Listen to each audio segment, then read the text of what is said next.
যে খবর আমরা শুরুতেই নজর রাখবো, ষষ্ঠ দফায় ঘাটালে ভোটের আগে দেবকে নিয়ে রহস্যজনক পোস্ট শুভেন্দুর। দেবের কীর্তি বলে সোশ্যাল মিডিয়ায় রহস্যজনক পোস্ট, ব্যাংক অ্যাকাউন্ট ও টাকা লেনদেনের নথি পোস্ট করলেন বিরোধী দলনেতা। এই সেই পোস্ট, দেবের কীর্তি নিয়ে সোশ্যাল মিডিয়ায় রহস্যজনক পোস্ট, ব্যাংক অ্যাকাউন্ট ও টাকা লেনদেনের নথি পোস্ট। দেবের কীর্তি লিখে এই পোস্ট করা হয়েছে বিরোধী দলনেতার সোশ্যাল মিডিয়া থেকে। শুভেন্দুর পোস্টের এবার পাল্টা পোস্ট করলেন দেব অর্থাৎ দীপক অধিকারী। পাল্টা সেই পোস্ট নজর রাখবো আমরা। কি লিখেছেন? শুভেন্দুদা মুখ্যমন্ত্রী হওয়ার স্বপ্ন দেখছো? হিরণ তোমাকে কাউন্সিলরে নামিয়ে দিয়েছে।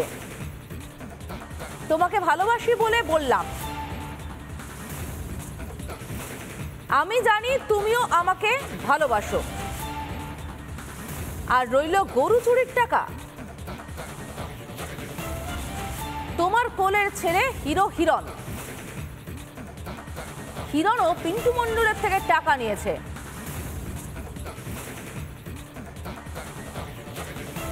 হিরণ কি বলছে এ বিষয়ে শুনে নেওয়া যাক।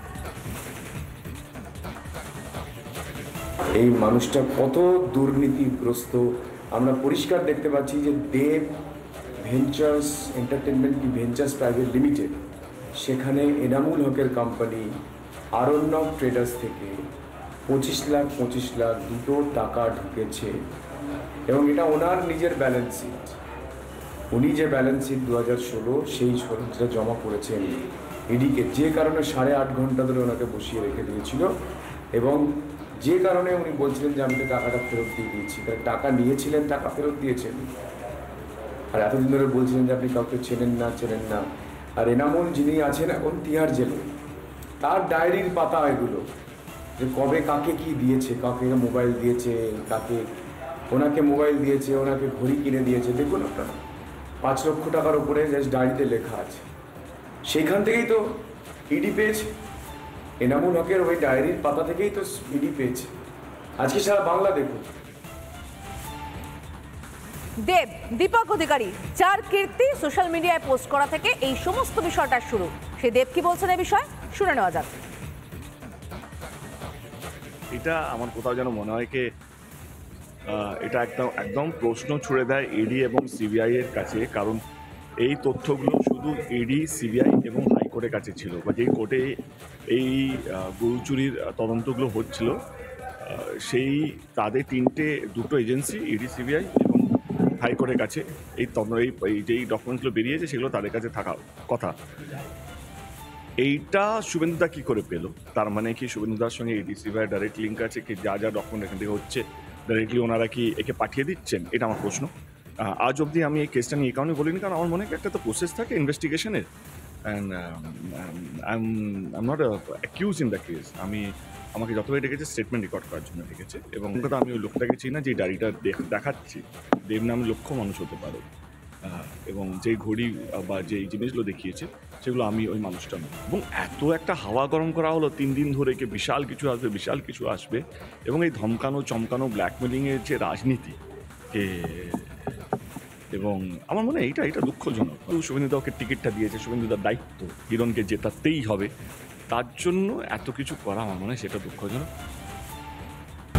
যে খবর আমরা শুরুতেই নজর রাখবো, ষষ্ঠ দফায় ঘাটালে ভোটের আগে দেবকে নিয়ে রহস্যজনক পোস্ট শুভেন্দুর। দেবের কীর্তি বলে সোশ্যাল মিডিয়ায় রহস্যজনক পোস্ট, ব্যাংক অ্যাকাউন্ট ও টাকা লেনদেনের নথি পোস্ট করলেন বিরোধী দলনেতা। এই সেই পোস্ট, দেবের কীর্তি নিয়ে সোশ্যাল মিডিয়ায় রহস্যজনক পোস্ট, ব্যাংক অ্যাকাউন্ট ও টাকা লেনদেনের নথি পোস্ট। দেবের কীর্তি লিখে এই পোস্ট করা হয়েছে বিরোধী দলনেতার সোশ্যাল মিডিয়া থেকে। শুভেন্দুর পোস্টের এবার পাল্টা পোস্ট করলেন দেব অর্থাৎ দীপক অধিকারী। পাল্টা সেই পোস্ট নজর রাখবো আমরা। কি লিখেছেন? শুভেন্দুদা মুখ্যমন্ত্রী হওয়ার স্বপ্ন দেখছো? হিরণ তোমাকে কাউন্সিলরে নামিয়ে দিয়েছে। তোমাকে ভালোবাসি বলে বললাম, আমি জানি তুমিও আমাকে ভালোবাসো। আর রইল গরু চুরির টাকা। তোমার কোলের ছেলে হিরণ। কিরণও পিন্টু মণ্ডলের থেকে টাকা নিয়েছে।